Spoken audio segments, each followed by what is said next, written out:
What announcers did you look up to when you were younger, or even attempt to model your own career after? Well, I looked up to Marv Albert. In those days, he was doing the Knicks and the Rangers on WNBC Radio 66 in New York.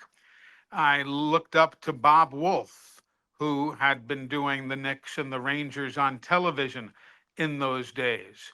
I loved Mel Allen, who, in an ironic way, was a former voice of the Alabama Crimson Tide, was from Alabama, and he moved to New York.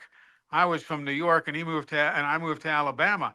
But Mel and I would talk a good bit over the years, and so I looked up to him. So those were three names that you know that really had a good bit of impact.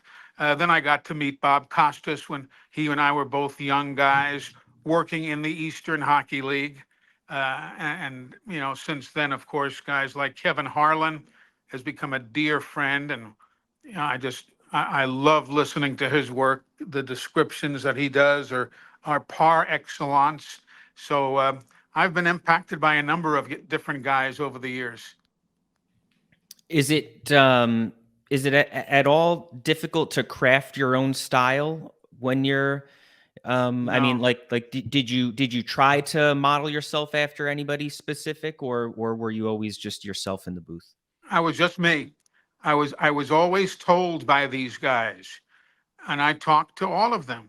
You know, Costas would say, "Look, don't try to be the next Bob Costas. Be the first Eli Gold."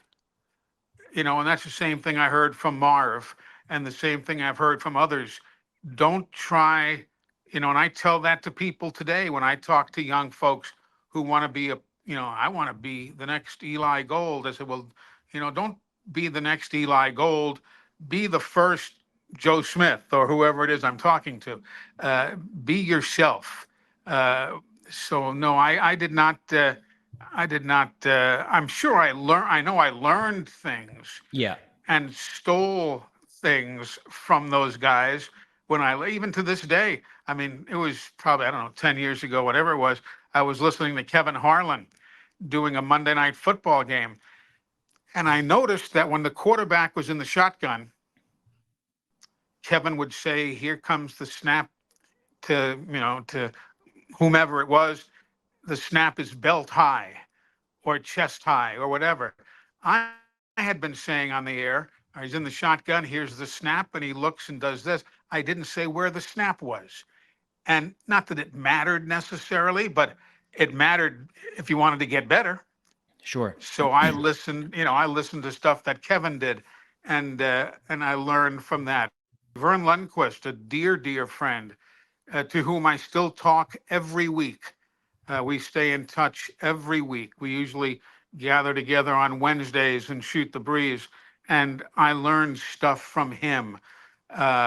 Again, though, I was on radio. He was a TV guy for the most Yeah. part. And there's a difference in the economy of words and so on. But, I've tried to learn from all of these guys who were kind enough to give me a little bit of their time.